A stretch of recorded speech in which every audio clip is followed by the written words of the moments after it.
Took a while to wake them up. Good morning, Rotarians and guests. Good morning, Ron. I'm Ron Strobel, the Sergeant at Arms. Our invocation this morning is, is by Joe Avella. There he is. Today's prayer is a prayer for peace. It's the peace prayer of St. Francis. You've probably heard of this prayer, but what you may not know is that we don't think that St. Francis wrote the prayer, that 13th century monk. Actually, the earliest version of the prayer can be traced to 1912 in a magazine in Paris, France. It was later translated into English, came over to the United States, and it was read widely during World War II. In any case, the peace prayer of St. Francis. Lord, make me an instrument of your peace. Where there is hatred, let me sow love. Where there is injury, pardon. Where there is error, the truth. Where there is doubt, the faith. Where there is despair, hope. Where there is darkness, light. And where there is sadness, joy. O divine Master, grant that I may so not much seek to be consoled as to console, to be understood as to understand, to be loved as to love.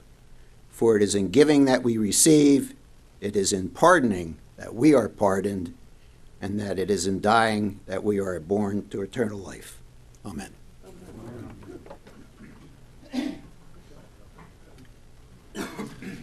Thank you, Joe. To lead us in the pledge and the four-way test this morning, Larry Santon.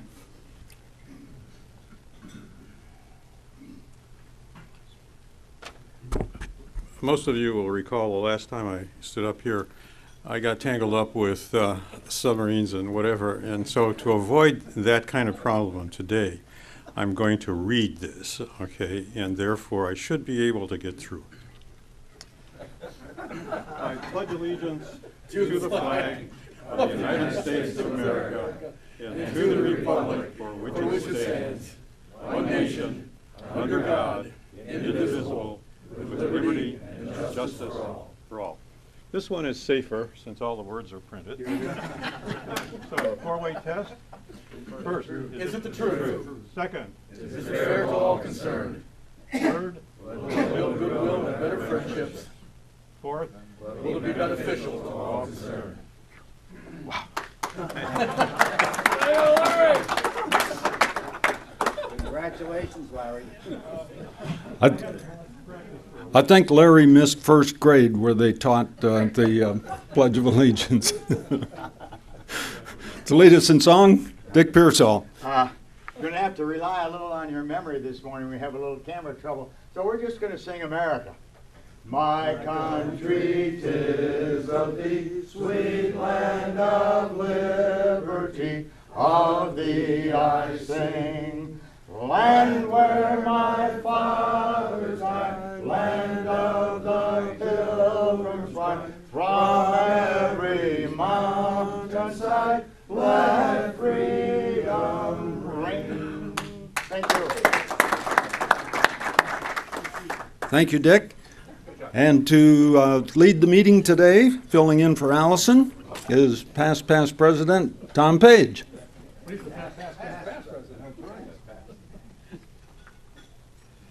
Thank you, Ron.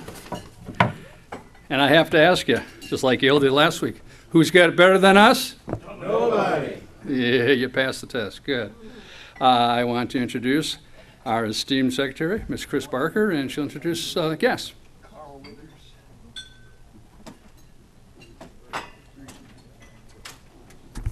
Good morning, Rotarians. We have a few visitors with us today. If they would please stand up so we can welcome them. We have Amy Jordan and we have Drew Forhan from Hudson Community Foundation, and they are both guests of Jim Hackney. Thank you for joining us.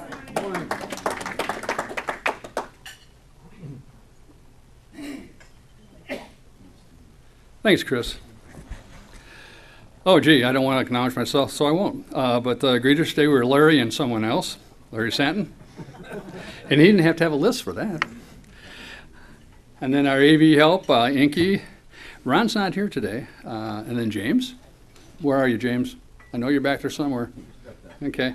And Meredith. Meredith, next week I think is when you're off. Yeah.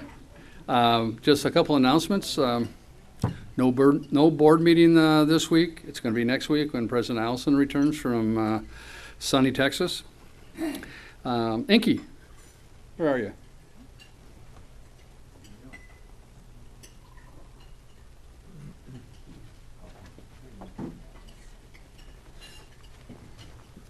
Morning, Breakfast Clubbers.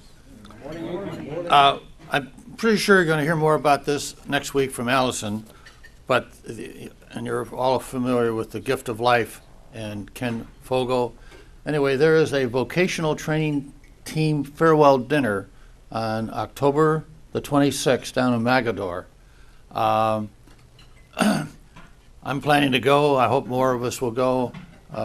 And I'm pretty sure you're going to. But you can also go on the website and check it out. As far as it's $75, so it's a pretty good dinner, I would imagine. And secondly, this is for Duncan Tanner. You know what to do with those guys that get their picture in the paper? Oh my goodness. Look at that. And he happens to be here today, and he brought a lot of money. Really? Ohio owning. Pretty nifty though, 150 years old. Congratulations. He's holding up one. Never looked better. Jimmy, did you take my agenda? Oh, swell. Let's see how you do without an agenda. Don't tell the fine master. I'm Lori too. Okay, fine master. We can wait a few weeks. I didn't memorize this. I didn't. Oh, that's more than $1. I'll see you in 3 weeks. Oh. Gail, do you want to make a little update announcement on cleanup next week? Email. Okay. Okay. Next Wednesday from 10 to 1. Camp Ledgewood. Okay. Pardon? Yoga from 8 to 10. Oh, that's right. For you yoga people. That won't be me. This is just a pre-announcement. Start saving your money. Start contacting your people that you're going to sell roses to and caramel corn. Because yes, we're going to have a fall fundraiser and more to come. We'll be meeting with the captains on October 26th. And then the kickoff meeting for all of us will be November 5th. And we're going to deliver just before Christmas on December 17th. So that's just a little pre-announcement. Does anybody have any other announcements or anything they want to say? I know, Coach, you're going to say something later. Going once, going twice. Duncan Tanner, we have a historical Rotary tidbit. We do. Leave my thing there. I won't touch the agenda. I'm sorry.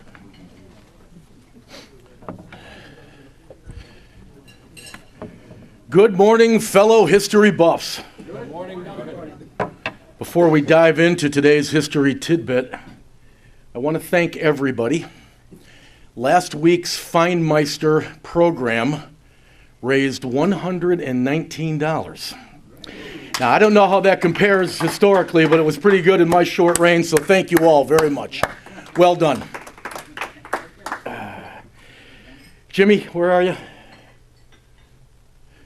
I'm not touching that dollar, pal, so just come back and get it, because I'll talk to you in 3 weeks, okay? All right. Ladies and gentlemen, today, Rotary and Race.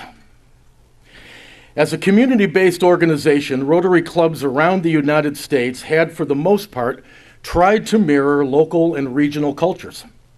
Certainly, the chapters in Rotary's fledgling years, among them Chicago, San Francisco, Oakland, Los Angeles, and Seattle, were almost solely comprised of white Anglo-Saxon Protestant males, memberships that quite frankly reflected those communities' leadership base. As Rotary expanded and racial, ethnic, and religious demographics shifted, Irish, Italian, Eastern European, Jewish, Hispanic, Middle Eastern, and Asian cultures were welcomed into Rotary beginning in the Roaring '20s, through the Depression era, and into the World War II years. Unfortunately, African Americans were not embraced until many years later. A blaring example of this discrimination, and honestly there's no other word for it, was the Birmingham, Alabama Club. Founded in 1913, the club's bylaws opened membership to, and I quote, any white male person of moral character. At this time, this local chapter rule was not in violation of Rotary's international constitution. While that constitution did change in 1922 with an amendment prohibiting exclusion of any male based on nationality, color, or creed, a codicil in that same amendment declared chapters founded before 1922 to be exempt and therefore didn't have to change. Birmingham Rotary's policy became the subject of a national debate in 1982 when the city's leading newspaper published an article exposing the club's practices. Particularly ironic was the fact that in 1982, the mayor of Birmingham was black, 55% of the city's political leaders were black, and 50% of the region's business owners or business operators were also black. While the Birmingham Club stuck to its guns and remained both all-white and all-male until the early 1990s, most U.S. clubs did the right thing many years earlier. While Rotary archives are somewhat ambiguous on the subject, it is believed that the Milpitas, California Rotary Club was the first to admit a black person. A member of the heroic Tuskegee Airmen, Captain Gerald Williams, United States Air Force retired, was inducted in that club in 1972. His sponsor was retired Air Force Colonel Tom Whiting, at that time the club president, who during the induction ceremony thanked Gerald for saving his life. According to Whiting, who was a B-52 tail gunner, it was Williams's 332nd Fighter Group, which came to be known as the Red Tails, who kept German fighters at bay, enabling successful bombing raids over Berlin. Next week, the first in a three-part series on Rotary, rubber, and Northeast Ohio. Thank you.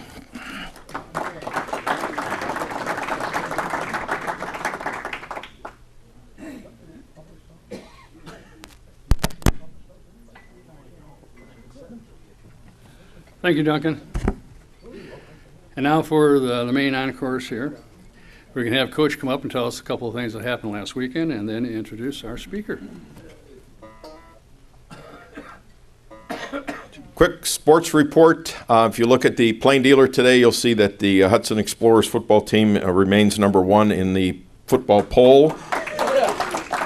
And also on the OHSAA computer poll for the Division I Northern Division. So we continue as an undefeated team to travel this Friday to Solon to battle the Comets, who are also having an outstanding year. Somebody asked me if it gets easier. It doesn't get any easier. The schedule is completely competitive as we move forward with this. Also, if you look at the hub today, you'll see the girls volleyball team swept Mentor, which was a premier program forever. So our volleyball team's doing great. Again, the soccer teams continue to battle, and also our golf teams are on the tournament trail. So those types of things are happening at the schools, and we're very proud of all the effort from our student athletes. We also had the band show last Saturday, and I think we had 11 bands at Memorial Stadium, and it was a cool but a great night for those groups that were competing in that competition. Next week, as our speakers, we'll have Judge Parker. We're going to have judges the following week, but Judge Parker was available, and also Christina Rogner and David Warhatch are going to talk about the Senate race. So that's on the agenda for next week. It is my pleasure to introduce our speakers today, and Jim Hackney is one of our own and has been very, very active in the community in many endeavors, but especially with the Hudson Community Foundation, and I'm glad that he brought Amy Jordan, the brains of the outfit, along with him to present to us. So, Jim, you're up.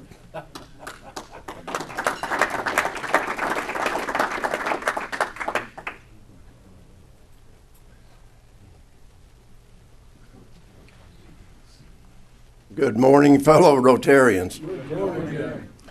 I think we're all set, right? Okay, I'll tell you. I'll let you know when. Today we're here to talk about the Hudson Community Foundation.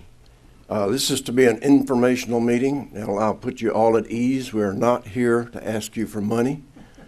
The Hudson Community Foundation was founded in around 2000, about 14 years ago, and a very dedicated set of board members, about 20 people, over the last 14 years has contributed from their own funds about almost $750,000 to pay for the operational costs of this foundation in order to found it and get it going. I'm happy to report that since our founding, our base assets have grown to approximately $14 million, which is a good beginning for the first 14 years based on the history I've looked at for foundations. The Hudson Community Foundation was founded in order to enable Hudson citizens to carry on the tradition of philanthropy that's so important to Hudson. All of you know our stories about how the town was founded, how it was rejuvenated during the Depression, so people can carry on that tradition. It's a great tradition. It makes Hudson part of what it is. Today I'm not going to preach to you about philanthropy or anything like that. As I said, this is an informational meeting. We have well, based on our research, market research, we've discerned that even though a lot of people know about the Hudson Community Foundation, not many people know, well, what is it? And what do those people do over there in that historic building on East Main Street? Well, this video was developed just to answer that question. So let's do the video. It's about 6 minutes, so it's not too long. It explains some of the things that we do. And then after that, what I would like to do is open it up to questions, because we want to learn what you wonder about to help us in our trek to the future. So Jim, if we're ready, we'll play the video.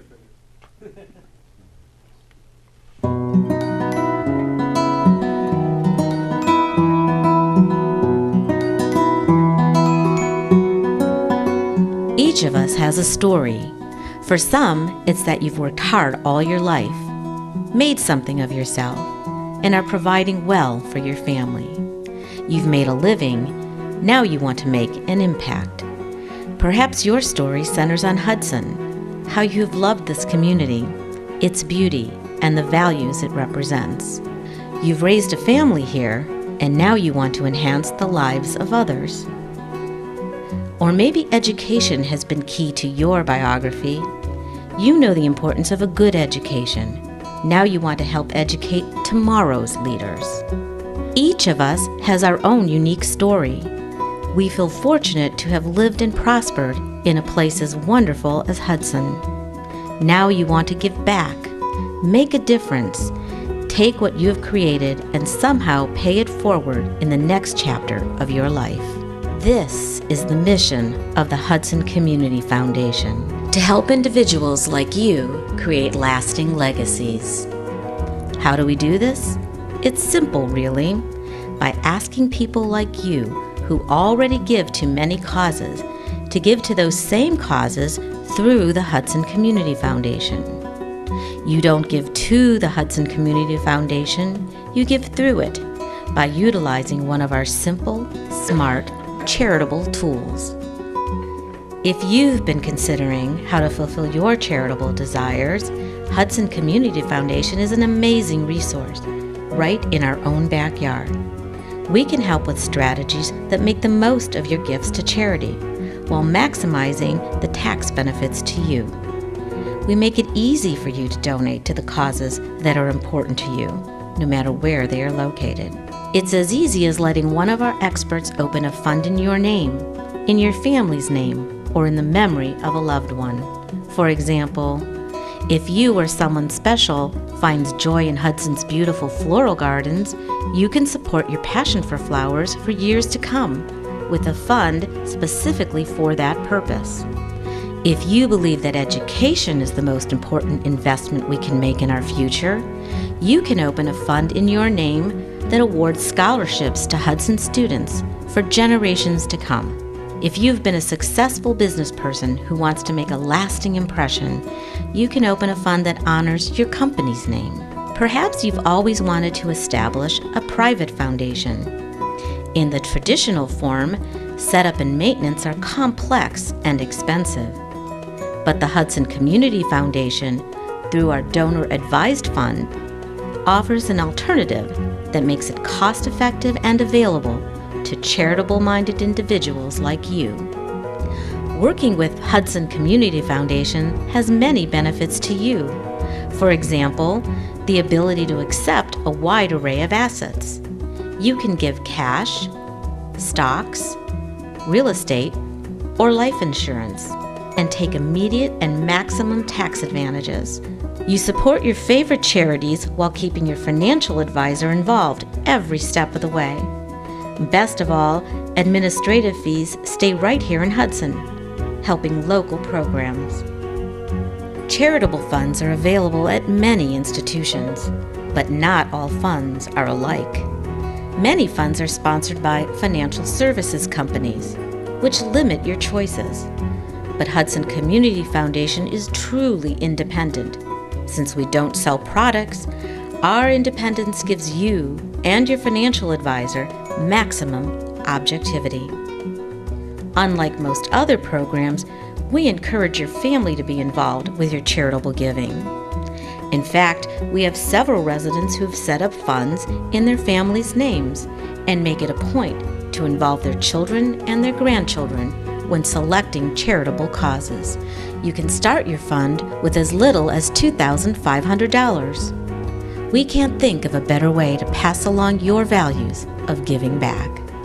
Simply put, Hudson Community Foundation helps you realize your charitable wishes with personalized services offered at our convenient downtown location.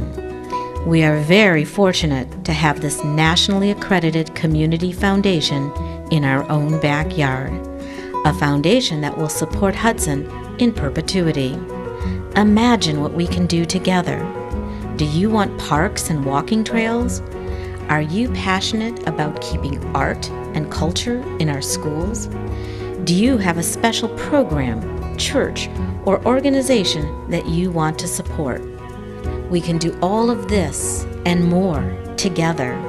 We are flexible and located right here in your community, so we can create a fund around those causes that are important to you. As we enter our second decade, you can help to write our next chapter.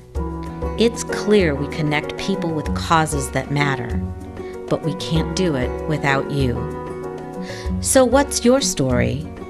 We hope it's told forever through the Hudson Community Foundation, where we empower simple, smart, and meaningful philanthropy that will help to enrich Hudson and your family forever.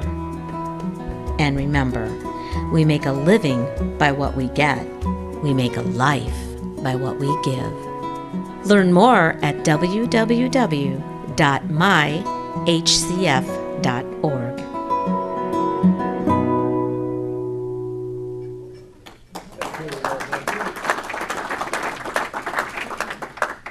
Thank you.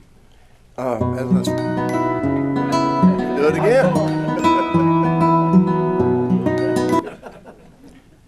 As I said, what we would like to do today is to learn what concerns you or what you wonder about. So I'll open up the floor to questions. I have my guests here are Drew Forehand, is a board member. A lot of our members are board members. So amongst all of us, surely there's an answer somewhere. So go ahead. Someone's got a mic somewhere that you can use to answer the question. Testing. There we go. That was a great video. Where do you plan on presenting it? We plan to present it at any place that will have us. Seriously, we're looking at, obviously, to all the service clubs, any organization in Hudson that we can use to spread the word. Yeah, I just wanted to add, also, we did get a chance, I'm sure all of you have seen the video before because it was at the school board meeting last night, and I know you're all watching that on the, either on Hudson Cable or on the internet. But the occurrence of it being in the school board, it's not really a question, but Bill Woodridge is up there, and he had created a fund that's supporting the schools, particularly those students, which we do have in Hudson, who are in need in supporting their ability to participate in programs. And so obviously, again, we want to thank him for that, and that was facilitated through the Hudson Community Foundation. Yes, that's a good example of one of the things we do is to enable people to create a fund based on your passion. If you have a passion for a particular subject, like Bill Woodridge, for example, learned of the Student Assistance Fund that the school solicits everybody every year to contribute to, and it's basically a fund that's divided amongst the principals. And if there's a student that can't afford to go on a field trip or something of that nature and can't participate in the full benefits of the Hudson education, then this fund can be used to pay for that. And Bill started the fund and publicized it amongst his friends. Other people can contribute to it who share the passion, and it creates an ongoing legacy that will continue forever. The fund is an endowment fund, meaning that most of the capital is preserved to earn dividends over the years and grow, and those dividends, of course, is what funds the annual grants to the Hudson City Schools. Rich, you had a question? Well, I just grabbed the microphone to see if anybody else wanted, but would you like to share with the members here, you, Drew, or Amy, what we do with grants given out as far as from the annual fund? Yes, the annual fund is another one of our vehicles. It's where we solicit the community every fall for donations towards our annual fund. The annual fund then has a goal to contribute to causes within Hudson. So we meet quarterly. It usually gains about $20,000. As I said before, the board pays for the operational costs that aren't funded by our normal fee structure. So not $1 is used from anything contributed to Hudson by an individual for our operations. All of it goes back out. So we accept grants from organizations around town. We used to do the Hudson City Schools, which now Bill's fund has taken over. We contribute to the Music on the Western Reserve, mental health in Hudson. There are several categories that we contribute to annually. So it's usually roughly around 15 to 20 grand. It fully represents just people that have donated small amounts just to allow us to make those, support those organizations in Hudson. Anything else? How many participants are in the group? Well, on our board we have roughly 20 people. We have approximately 75 individuals in mostly in Hudson, some from without, who have created their own donor advised funds that was referred to in the video. Is that what you meant? Yeah. Okay. Those 75 donor advised fund holders typically make grants to Hudson causes. In a past year, we've roughly 600,000 from this group has been contributed towards Hudson causes. A donor advised fund holder obviously can donate to anybody in the 50 U.S. states, but since they're from Hudson primarily, they focus on Hudson. Jim, Yeah. you mentioned that those donor-advised funds can contribute to local, national causes. Is there a limitation on what those funds can go to? And if so, who makes that decision? Well, that's one of the services we provide for someone who wants to make a grant to an organization. If you want to deduct your charitable deductions on your income tax, it has to be to a legitimate charity, meaning basically that they are a 501c3. So when a fund holder wants to make a contribution to an organization, we do the due diligence of assuring that that organization can accept charitable donations, and then you get the full benefits of the tax deduction. Did that answer the question? Thank you. Okay. Jim? Yes. The fireworks endowment is in the Hudson Community Yes. Foundation, isn't it? Can you give us a status on like what that's up to, and Sure. at what point do you think that that will permanently endow? Or Sure. Well, for the benefit of everyone that may not be familiar with it, several years ago, our fireworks didn't happen. Previously, it had been funded by 2 or 3 local companies, and because of the economy and so forth, they decided they couldn't do that any longer. So we skipped a year, and of course, everybody was very disappointed. At Hudson Community Foundation, we figured that that was a community asset. People enjoyed it. Hundreds of people, even though they didn't go to the fireworks at Barlow, they would be in their backyard. I mean, being close to it, they could watch the thing. They'd have a party and so forth. So there were many thousands of people that truly enjoyed that. So we decided to take on the project of maintaining the fireworks celebration near July the 4th. And we solicited funds, and the intent is to create an endowment so that someday there won't be any solicitation. The fund will simply, because of the gains during the year and the dividends, would fund the fireworks. Now, the fireworks cost about $30,000 a year. The city contributes a like amount, which they have always done, and they will continue to do that. So you're talking about an exercise that roughly costs $60,000. So the $30,000 that we're talking about to fund would take an endowment of a roughly $600,000 or $700,000 in order to earn that much money during the year. We currently are around $300,000 in the endowment fund, meaning that the donations we've received have paid for the current fireworks, and then the excess is put in the investment fund, so it will grow to the point someday it will fund itself. That's the fireworks program. And we did that because we wanted to be, again, an asset in the community, and so we took on the job of managing that and making it possible. Question again, Jim, and maybe you want to share this with the audience, or Drew, or Amy, about the certification that the foundation just received from. Yes. Well, there's like in all industries, there are organizations that look you over and certify that you're legit and you conform to the standards that are required and so forth.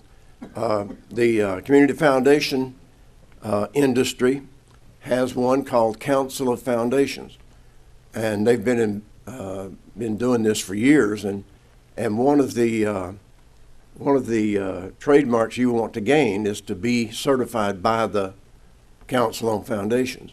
It took us almost a year to develop the answer to 33 questions they ask you.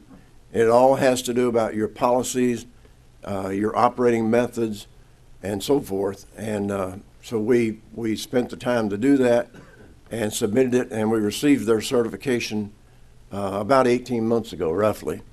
Most of you guys in business are familiar with the ISO 9000 standards that everybody in the world tries to meet. It's similar to that. And when we got through, we had a book this big of all the data and the so forth that we had to submit. So it was a big task, but well worth it, because that gives us a certification that tells everyone this is a legitimate organization and they run their business the way it's supposed to be. That's what that's about. Bill? Yeah, you might mention the role that the Community Foundation fulfilled. Start over. Yeah. Yeah. You might mention the role that the Community Foundation fulfilled or played in the Hudson Memorial Stadium, because that was a major undertaking, and You did a lot of work on it. Yes. Well, this is another thing that Hudson Community Foundation takes pride in being able to do. We had a citizen in Hudson who made an initial grant of roughly $2 million to create our stadium. This had been a desire for many years and had been attempted before. But working with Mr. Murdo and a couple of other major donors, we created the fund and did the back office work, if you will, of handling the pledges and so forth to congregate the funds and then pay them out as they came due to complete the stadium. The stadium was roughly a $5 million enterprise.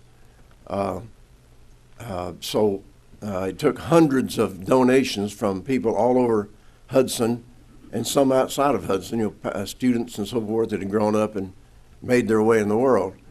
So we viewed that as a service that we could provide to enable that project to come to its fruition. And Mr. Sogan, head of the Hudson City Schools Foundation, which took on this project along with us, was a big part of that. Ed? Just a comment in regards to, probably wasn't a goal of the Community Foundation, but they were the umbrella for Community First, for Taste of Hudson, and also the Hudson City Schools Foundation in regards to the fledgling programs that were able to build and prosper under that umbrella and then separate and become their own 501c3. So appreciate that. Yeah, just for the benefit of everyone, that's another service that the foundation has provided, and that is when groups want to form together and take on a project, and they have to ask people for donations to make it possible, they have to be a legitimate charity in the eyes of the IRS in order to accept that money, and then the donor then can make the deduction on his income taxes. So the service we provided was to allow them to come under our umbrella of the 501c3 as a component fund, and so then they could legitimately ask for donations to further their cause. Good examples of that, most of you are familiar with the Leadership Hudson class. That's where most of these projects came from. Each year the class has to have a class project. One year the class project was Taste of Hudson. So the next year it was Farmers Market. So these things are enabled, if you will, by being under our umbrella of the 501c3, and it helps them do the hard work of raising money and not have to worry about all the legalities of the donations and so forth. So these organizations have grown up. Hudson Community First was a good example of one that we took on very, very early. And then when they were of sufficient size, they split off and got their own 501c3, and now they're doing business as a separate entity. Taste of Hudson, same story, the farmers market, and so forth. Yes. Oh, I thought I saw a hand. Actually, I have a question. Yes, So Dave. if we happen to have stock that actually has gone up, can we, rather than sell it and pay taxes and then donate the money, can we donate the stock directly to Absolutely. You can use, and that's a good example of a smart thing, smart way to do it. If you have a highly appreciated stock, meaning that, one, you're faced with a dilemma, well, what do I do now? I've got a gain of 50% or whatever, and now I've got to pay capital gains if I just simply sell that stock. Well, you can donate it, the stock, to your donor advised fund, and 100% of it is used as a deduction or a charitable donation you've made, so that you get a bigger tax benefit that way. That's the way I started my own donor advised fund years ago.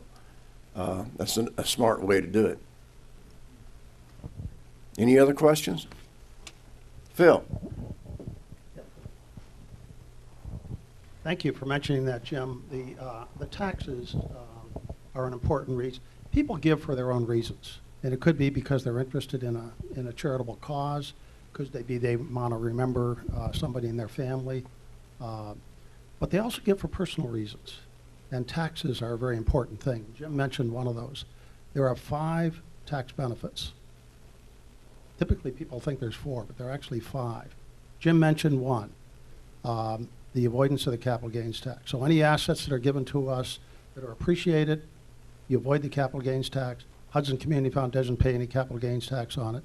So 100% of the gift goes into the donor's fund without any taxes at all. The other thing is that they get an immediate income tax deduction. And that deduction is the best deduction you can get. Because remember, Hudson Community Foundation is a public charity, just like the American Red Cross. But instead of doing disaster relief, we just take these dollars under our umbrella and put it into an investment account. And the donor gets a deduction for the income tax. It's the best one you can get, much better than it would be for a private foundation. So you have 2 there, the income tax deduction, the avoidance of the capital gains tax. The third one is when you give money to the Hudson Community Foundation, it goes to them. It's a gift to them. It's not yours anymore. So it's in the name of American Endowment Foundation for the benefit of, let's say, the Smith Family Foundation. So since it's in the name of the Hudson Community Foundation, it's not subject to estate taxes. The fourth benefit is you're familiar with Roths, how they work. If you have a Roth account, you don't pay any taxes on it at all. And that's different than a regular 401k where the taxes are just deferred. In the gift to the Hudson Community Foundation, there are no taxes.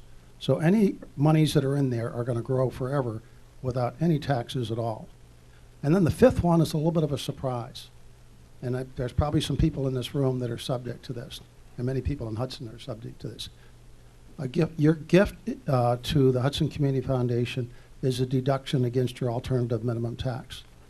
A lot of people don't think that's something, but boy, it is a huge thing. A gift to a charity is one of the few deductions you can take on your alternative minimum tax.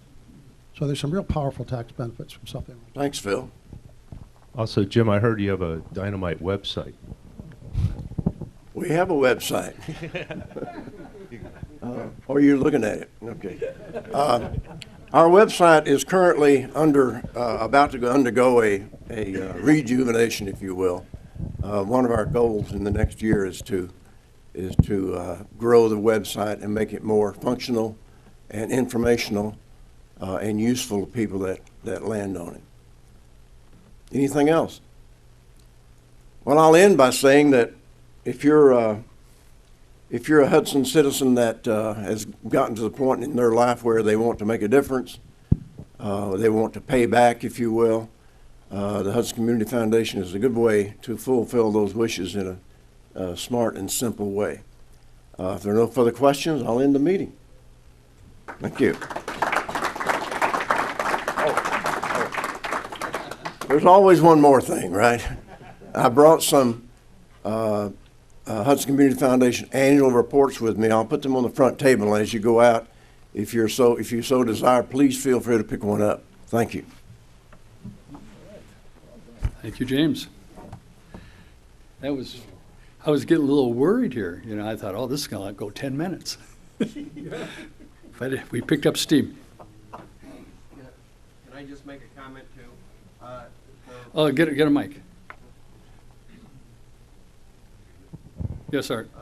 Having served on the board for Seton Catholic School, we also established a fund inside the Hudson Community Foundation for those members of St. Mary's that would like to contribute to Catholic education. So, thank you. Fantastic. Rich.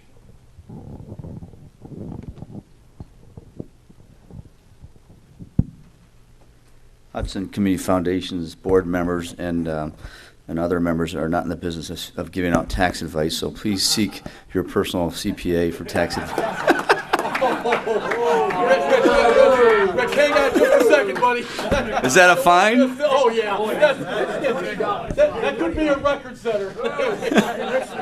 Does anyone know a good CPA in town? Well, in your January meeting, you're going to hear from a local CPA that may touch on some of these subject matters. But no, Phil's he's dead on as usual, other than the fact that charitable deductions are not a deduction for AMT. They're just not an add back for AMT. But it's the same thing in the big picture. But anyway, back to Camp Manitowoc.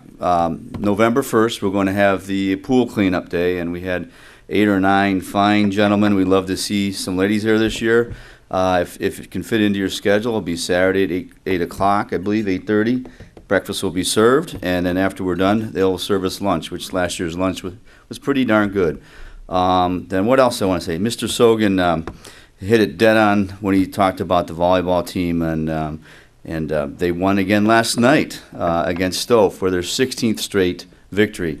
So they are moving right along, and the districts start next Wednesday, I believe. So like many other Hudson sports teams, it seems like they're all doing well this fall, and they all need to be commended, and we wish them well. I think that's it. Well, you got to brag a little bit. Brag. Your daughter? Oh, well, yeah. Emily got called up for varsity. If you didn't know, I think I said that at Happy News, did I not? 12 or 13 times, Well, let's make this 14. I'm hanging around Gail Royster a lot, so. Is that another fine? This just gets better and better. So yeah, she's one of the Keep going, Rich. few sophomores that got called up from the JV team. So she's very excited to play varsity, and I'm sure she'll represent the bench well. So.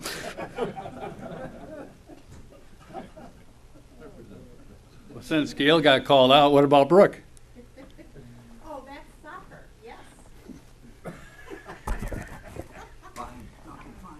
No, we need to save these for Happy News now. Come on. Give it to Gail. Oh, they play tonight. Home, right? Ed, what's their record? 8-1, 9-1, 10-1. Yeah, that was the one. Yeah, but they play at home tonight. Now, Duncan, you probably don't know this, but I think I saw her granddaughter's picture in the paper, too. You know, Tom, you're walking a fine line there. You know, now you're throwing somebody under the bus. Well, that's okay. I'll pay for that, too. You're about to. I can't write fast enough. Any other good news since we're talking? No? Okay. I need a secretary. I'm telling you. Just record the meeting. Well, now we come to the important stuff here. Rotobuck. We have a weekly payout of $13. And a certain someone sitting back there took all the money, so the jackpot now is $113. Here we go.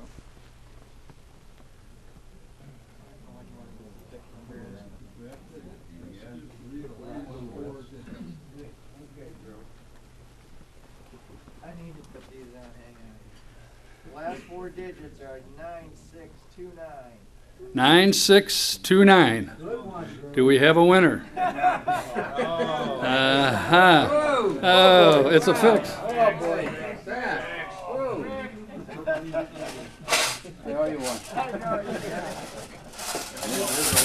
There's a winning ticket. There's money.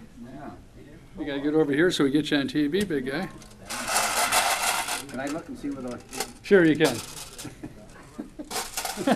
That's not black one. See, this is the black one. Oh, okay, that looks like a black one too. Okay, I'll take it out then, so you don't get too chin. Is that not that?